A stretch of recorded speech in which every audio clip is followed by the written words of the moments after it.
कल हम source network address translation कर रहे थे, जिसको हम एसनेट भी कहते हैं। तो इसमें पहला ऑप्शन जो हम कर चुके वो था डायनामिक आईपी एन पोर्ट, जो कि बेस्ट ऑप्शन था। इसके बाद हमने चेक किया डायनामिक आईपी, जो कि 1-to-1 ट्रांसलेशन था। फर्स्ट कम फर्स्ट बेसिस पे आईपीज मिलते थे और जितने आईपीज थे उतने लोग एट ए टाइम जा सकते थे। ये था डायनामिक आईपी। लेकिन आपको कोई भी आईपी मिल सकती है, वो नहीं था कि रिजर्व आईपी हो आपके लिए कि ये ही नहीं। लेकिन जितने पब्लिक आईपीज थे उतने लोग एट ए टाइम जा सकते थे, इस वजह से इनको 1-to-1 ट्रांसलेशन कहते हैं। लेकिन इसके साथ एक फॉल बैक का मेथड था, तो हमने वो यूज करके ये इशू सॉर्ट आउट कर दिया, फिर बहुत सारे लोग जा सकते थे। थर्ड नंबर पे सोर्स नेटवर्क एड्रेस ट्रांसलेशन में और लास्ट ऑप्शन है स्टैटिक आईपी।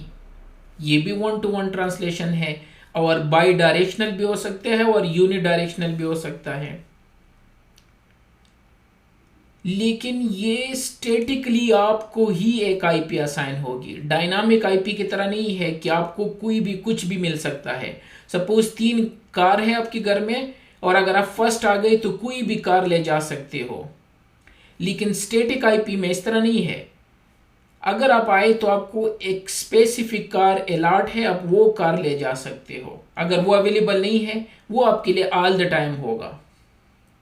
ये है स्टैटिक आईपी।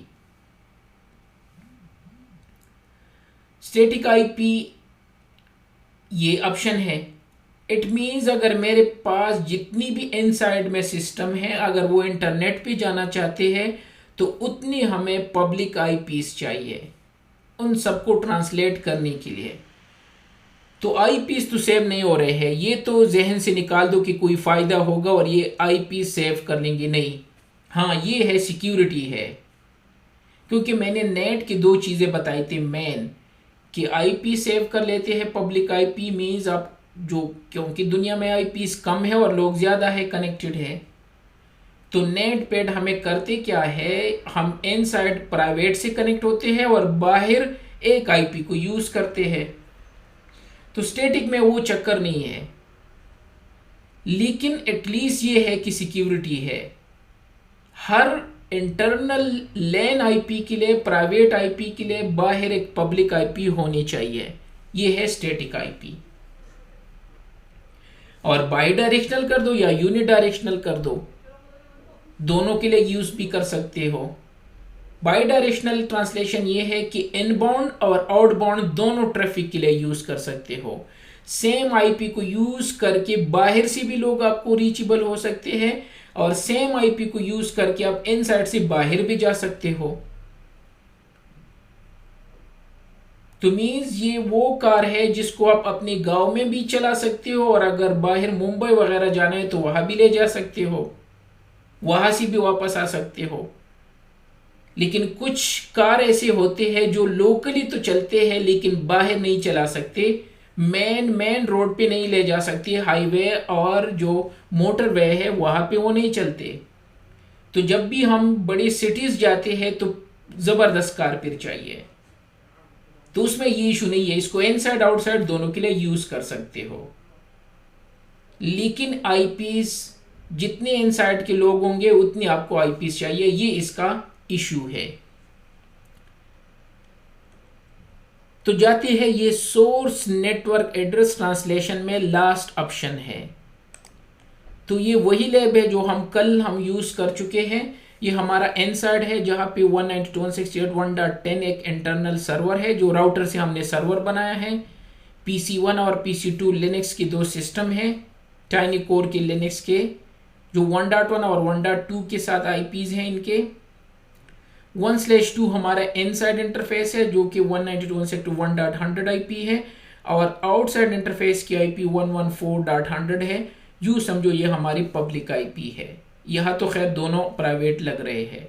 और एक्सटर्नल भी हमारा एक सर्वर है टेस्ट पर्पस के लिए, और मैनेजमेंट भी यही है, तो हमने एक ही जगह से कनेक्ट की है ताकि टाइम सेव हो। PC1 पे जाते हैं। बाय द वे कभी कभार जब रीस्टार्ट कर दो तो ये आईपीज इनको नहीं मिलते, तो चेक कर लेते हैं।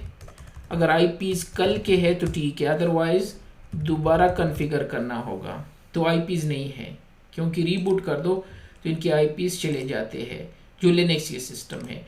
तो यहाँ पे आके इनको आईपी 192.168.1.1 और इनके लिए गेटवे जो है वो 100 है और डीएनएस इसका 888 है और दूसरा डीएनएस 111 है। अप्लाई करके एग्जिट कर दिया और यहाँ से एग्जिट करके टर्मिनल पे आके fconfig तो 1.1 है, ठीक है।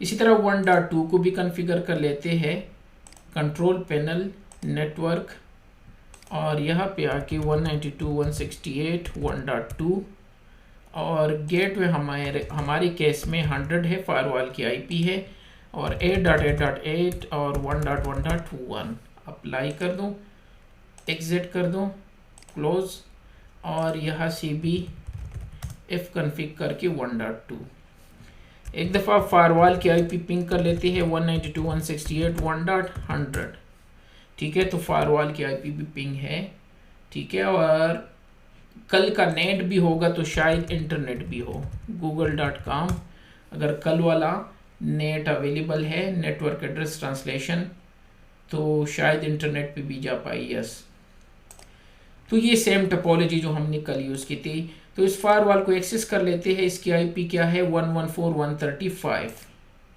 तो यहाँ से https 192.168.114.135 और लॉगिन एडमिन था और पासवर्ड हमने चेंज किया था abc@12345। अब आते हैं, अगर मेरे नेटवर्क में कितनी पीसीज है 3, तो मुझे 3 पब्लिक आईपीज चाहिए सेपरेट ट्रांसलेशन के लिए। तो अगर मेरे पास 192.168.1.1 है तो इसका ट्रांसलेशन कोई करेगा पब्लिक आईपी। तो हमारे केस में पब्लिक आईपी ये है, सपोज 201 192.168.1.2, तो ये दूसरा सिस्टम है मेरा। तो यहाँ पे भी एक पब्लिक आईपी चाहिए इसके ट्रांसलेशन के लिए 202 और थर्ड नंबर पे जो हमारा सिस्टम है यहाँ पे 1.10 है इनसाइड में, तो उसके लिए भी हमें क्या चाहिए 192.168.114.210 सपोज। ये यहाँ पे मैंने लिख दिया कि इट मीन्स कि जितने आपके इंटरनल सिस्टम है इतने आपको आईपीस चाहिए बाहर के लिए। ये ट्रांसलेशन हर एक के लिए अलग अलग आईपी, रिजर्व आईपी होगी। तो फायरवॉल में जाके यहां से क्लोज कर दो, ये भी क्लोज कर दो और नेटवर्क में जाके सारी चीजें वही कॉन्फ़िगर है।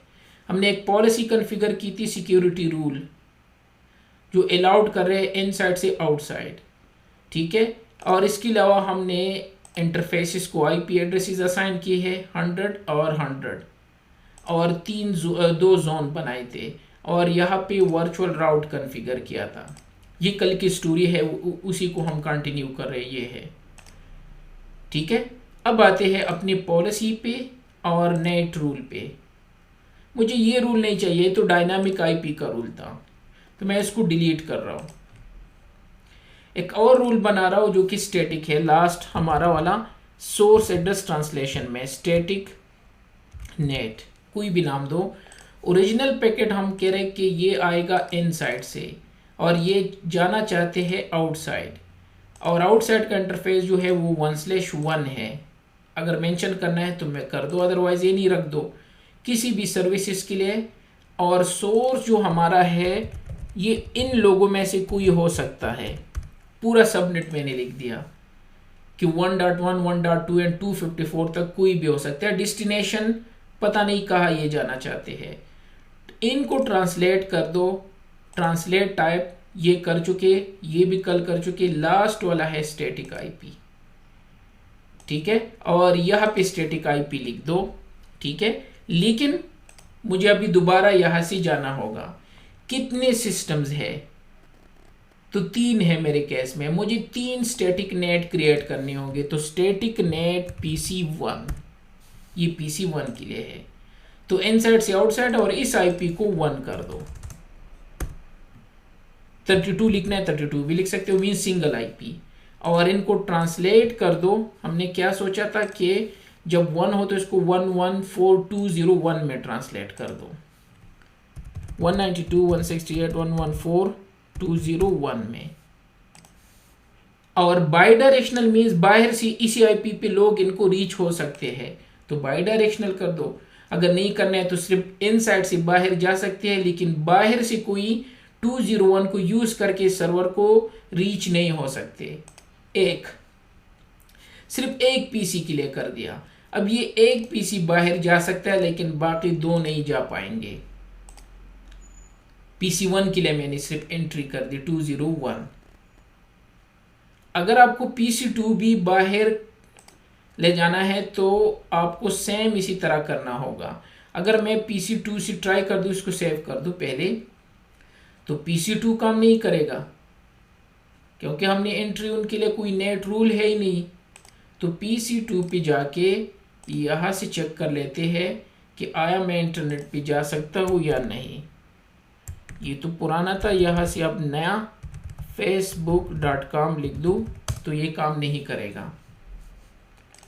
और अगर पिंग करना है तो पिंग ट्राई कर दो, नहीं करेगा। बाहर कुछ भी पिंग कर दो, नहीं हो रहा है। लेकिन पीसी 1 होगा क्योंकि उसके लिए हमने एंट्री कर दी है पीसी 1 के लिए। अगर आप पीसी 1 से पिंग कर दो a.a.8 को तो ये कर रहा है काम, और इसका गूगल वगैरह भी काम करेगा।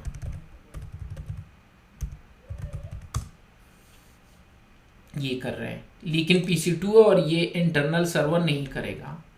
अगर इन दोनों को भी करना है तो आसान तरीका है, इसकी क्लोन बना दो। क्लोन करके और इसको ओपन कर दो, ठीक है। जस्ट नाम चेंज कर दो पीसी 2, ओरिजिनल पैकेट यहाँ पीसी 2 की आईपी 2 कर दो और ट्रांसलेट यहाँ पे 202 कर दो। डन। इंटरनल सर्वर के लिए करना है तो इसकी एक क्लोन बना के, आसान तरीका ये है, ठीक है। और इसका नाम चेंज करके net internal SRV। Internal SRV की आईपी क्या है? 10 है, 32 सिंगल आईपी मीन्स। और इनको ट्रांसलेट कर दो 2010 में, ओके कर दो और डन। तो इट मीन्स जितने आपके इनसाइड पीसी है हर एक के लिए सेपरेटली आपको इस तरह की रूल क्रिएट करने होंगे, again and again, again and again, again and again. अगर 200 डिवाइसेस है 200 टाइम आपको इस तरह करना होगा, क्योंकि ये स्टैटिक नेट है, हर बंदी के लिए अलग अलग। जब तक ये यहां से अलाउड हो तो हम इसको एक्सेस करते हैं फायरवॉल को, कहां से? सिक्योर CRT से, SSH के थ्रू, ताकि मैं आपको वो टेबल शो कर दूं। CLI से बेहतर नजर आता है, ठीक है। तो पहले तो इस सर्वर में जाके NoCDP रन कर दो ताकि ये एरर शो ना करे। और इसकी IP एड्रेस असाइन है या नहीं है, ठीक है, इनका है।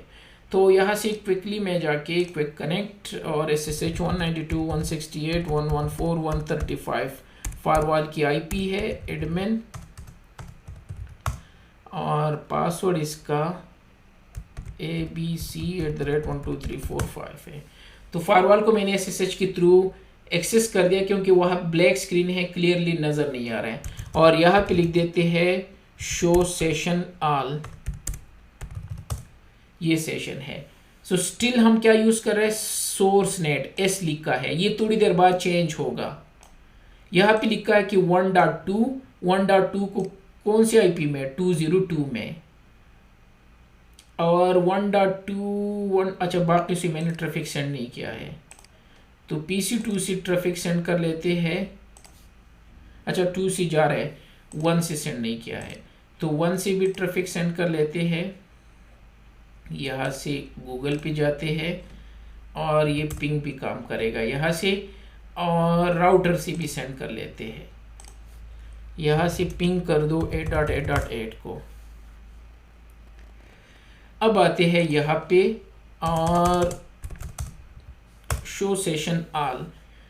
तो 1.2 के लिए ट्रांसलेशन कोर कर रहा है 202, 1.1 के लिए ट्रांसलेशन कौन कर रहा है? 201, और 10 के लिए 2010 था, तो जाते हैं लास्ट में कहीं भी तो होगा 1.10, जिससे हमने पिंग सेंड कर दिया। 1.10 ये तो 1 है, यहाँ भी इंटरनल सर्वर की आईपी हमें नज़र नहीं आ रही यहाँ पे, तो दोबारा चेक कर लेते हैं।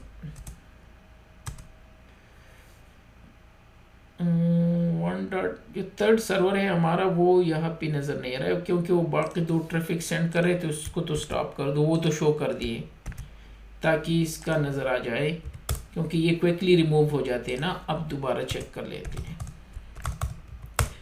शो सेशन ऑल, ये है 10, अभी भी नहीं है, जो हमारा इंटरनल सर्वर है। ठीक है, इंटरनल सर्वर दोबारा सेंड कर लेते हैं भाई, क्या हुआ इसको, ये है, और इसको क्विकली चेक कर लेते हैं। ये रहा 192.168 1.10, तो इसको ट्रांसलेट होगा 2.10 में। तो क्लियर है ना, हर एक का सेपरेट है, ये 210 है, ये 202 है, और ये 201 है। 3 डिफरेंट सिस्टम है और 3 के अलग अलग ट्रांसलेशन हो रही है। क्लियर है?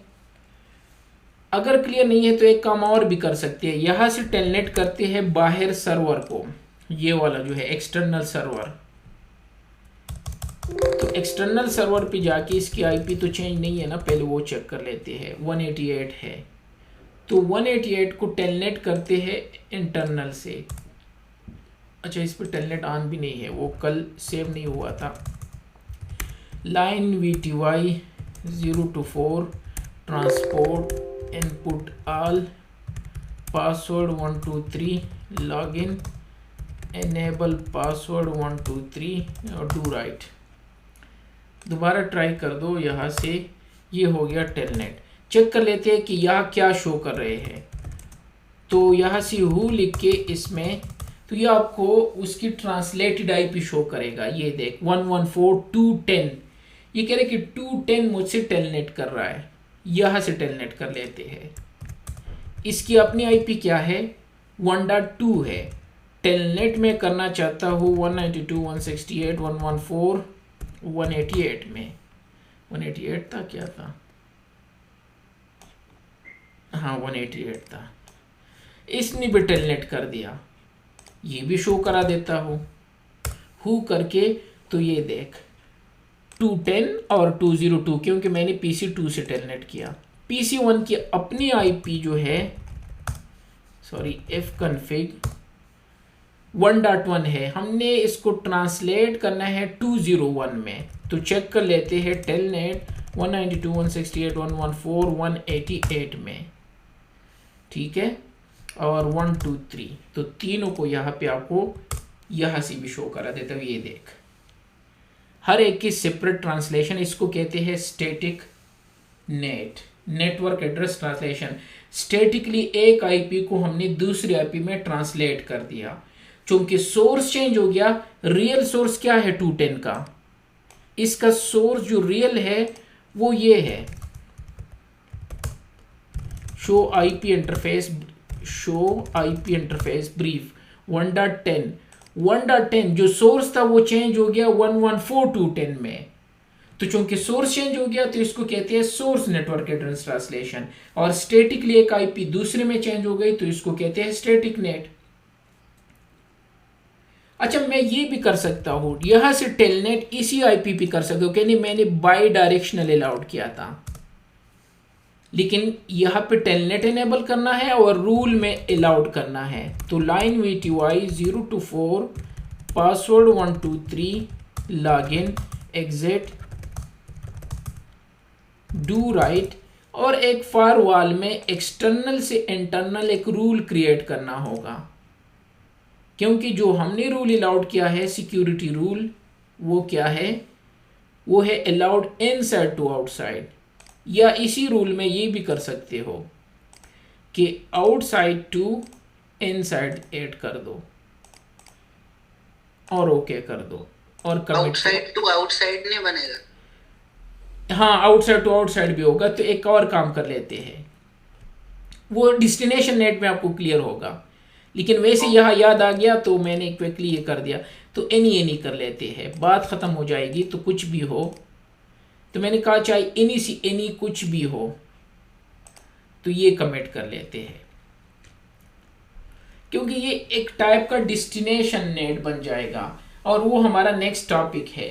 तो वहां पे आपको क्लियर होगा कि डेस्टिनेशन नेट किस तरह वर्क कर रहा है। ठीक है, तो इसको सेव करके, तो मीन्स क्योंकि हमने बाई डायरेक्शनल ऑन किया था, तो बाई डायरेक्शनल का मतलब ये है कि आप इसी आईपी को यूज करके इन साइड भी यहाँ पे रीच हो सकते हो, क्योंकि ये तो स्टैटिकली इसी बंदे को असाइन है ना, तो किसी और चीज की जरूरत ही नहीं है।